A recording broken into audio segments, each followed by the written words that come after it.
En el gobierno de la mañana de la Z101 vamos a escuchar a nuestro querido Khalil, el príncipe Khalil, en este día miércoles 3 de abril. Buenos días, República Dominicana y el mundo. Soy Khalil Michel desde el gobierno de la mañana sembrando una semilla de fe, porque el que siembra una semilla de fe cosecha un frondoso árbol de bendiciones. Mis salutaciones para don Bienvenido Rodríguez, León, mis compañeros de Insight y Outside de Cabina, y por supuesto los dominicanos de aquí y de allá que se levantan diariamente a construir un mejor mundo para todos.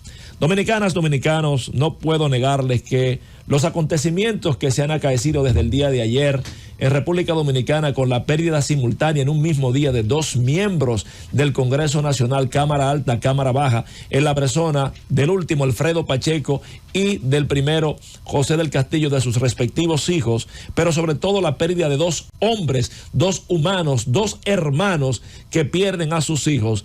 La verdad es que me hace parar en el ejercicio de la reflexión política en el país y tratar de construir una reflexión humana en el día de hoy sobre esta circunstancia y sencillamente acudir a las Santas Escrituras y pedirle a Dios que tanto a Pacheco como a José del Castillo les dé un nuevo corazón para una nueva realidad.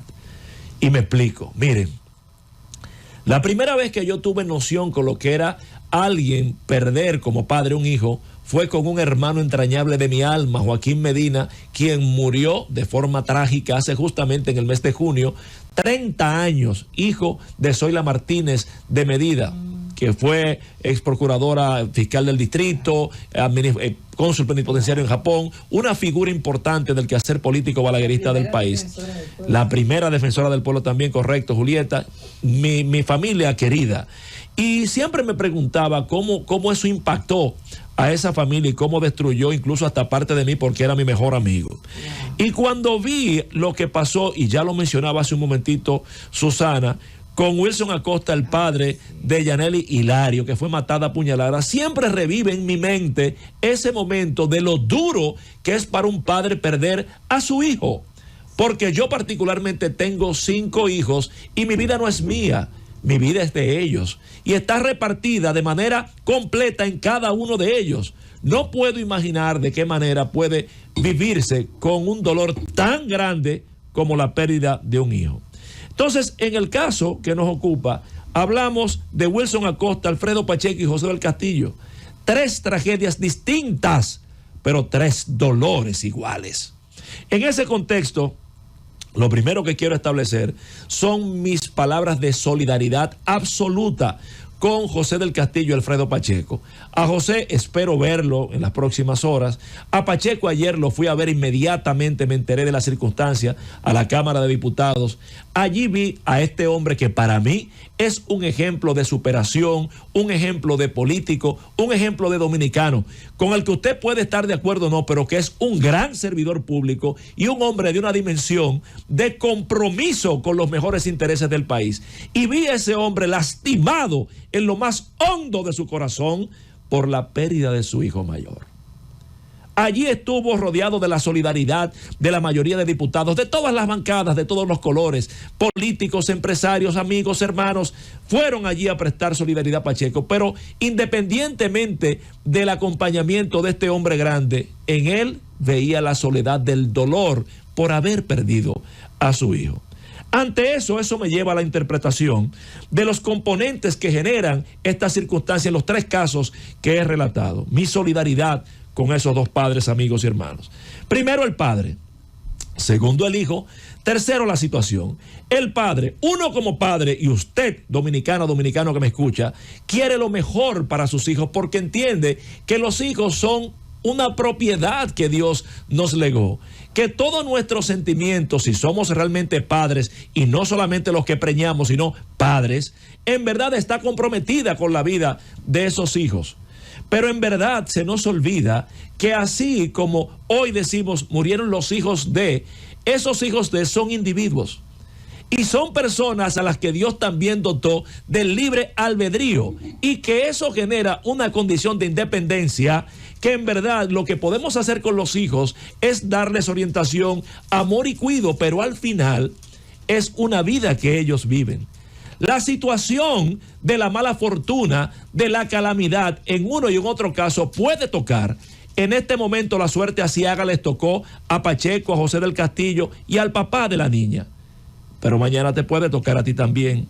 Ante esto, la respuesta tiene dos categorías: la respuesta de la sociedad y la respuesta de la individualidad.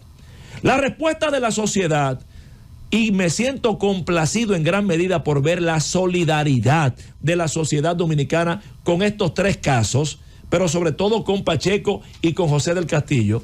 No he visto que hay algún nivel de cuestionamiento, ni de morbo, ni de nada. Todo el mundo ha hecho una empatía con el dolor de estos dos dominicanos. Qué bueno, porque es lo que se debe hacer. Ahora bien, el problema es que pasado mañana, cuando todo el mundo vuelva a su cotidianidad, quienes se van a quedar con el dolor existencial de haber tenido la desgracia de haber perdido un hijo son Pacheco y José del Castillo. Entonces ahí entra la individualidad. ¿Cómo lidiar con esta circunstancia? ¿Cómo lidiar con esta realidad? Hay dos caminos. Uno, el psicológico, el otro, el bíblico. En el marco psicológico, la muerte de un hijo desde la perspectiva psicológica tiene 4 fases, como cualquier administración de cualquier estado de situación calamitoso que te toque. El primero es la impresión, el shock de la noticia, desgarradora, devastadora. Después viene el estado de negación. Esto no es posible, no puede ser, me niego a esta realidad maldita. Tercero, la desesperanza, incluso la ira. Viene la rabia del por qué a mí, o la depresión del por qué me pasó. Y al final, en último estadio, vendrá entonces la aceptación.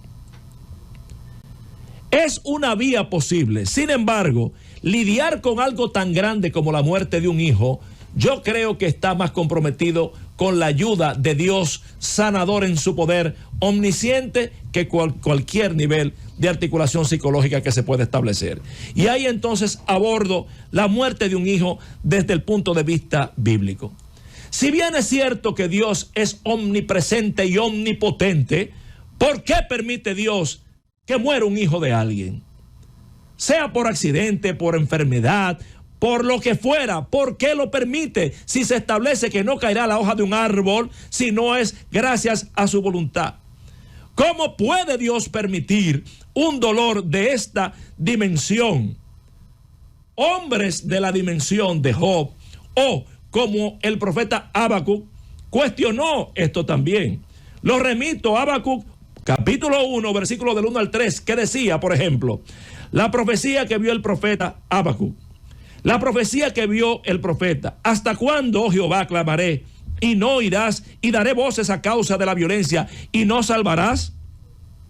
¿Por qué me haces ver iniquidad y haces que vea molestia, destrucción, violencia? Y están delante de mí pleitos y contiendas que se levantan. Y la respuesta es simple, señores. Dios no desea que la gente muera. En primer lugar, hay que tener claro que Dios no quería que nadie fuera a la muerte, sino que por el contrario, todo el mundo viviera. Y por la misma razón que mueren los padres, mueren los hijos. Fíjense que incluso cuando pasa esto, hablamos de Romanos 5, versículo 12. Y por consiguiente, como el pecado entró en el mundo por el hombre, y por el pecado la muerte así pasó a todos los hombres, por cuanto todos pecaron. El tema es que el pecado original de Adán y Eva transmitieron la muerte como castigo. La selección de la muerte de esos niños no fue de Dios, fue de la muerte. Por vía de consecuencia, estamos en un mundo caído que está a prueba, en donde cada circunstancia, hasta que no alcancemos la redención y la perfección de Adán y de Eva, seguiremos pecando, pero hay esperanza. Y al final de esto se trata, porque Juan capítulo 5 versículo 28 establece: no os maravilléis de esto, porque vendrá la hora cuando todos los que estén en los sepulcros oirán su voz, y los que hicieron el bien saldrán a resurrección eterna de vida. Es decir, hay consuelo al final. Y también la Biblia, igual que la psicología, está estableciendo que hay que aprender a vivir con esta realidad. Finalmente, les digo, ¿qué hacer mientras esto sucede con el dolor de la pérdida de un hijo? Me decía Pacheco ayer, no puedo cantar, no puedo cambiar, no puedo variar los acontecimientos apesadumbrados. En ese sentido le digo a los que hoy perdieron que deben pedir a Dios un nuevo corazón para esta nueva realidad. Porque así, con esa capacidad de resiliencia que solo Él puede dar, habrá posibilidad de aceptar esta realidad. Así como Francino Hungría ha podido sobreponerse a su discapacidad, así como Kemuel Herrera ha podido sobreponerse a su discapacidad, tanto en psicología como en teología, hay que aprender a vivir con esta nueva realidad. Y en conclusión, siempre establezco que tener un hijo es aprender a vivir con el corazón fuera del cuerpo. Para lidiar con la muerte de un hijo como José del Castillo y Pacheco, ante esta nueva realidad como condición, mis hermanos, solamente les digo, pídanle a Dios un nuevo corazón. Ahí se los dejo.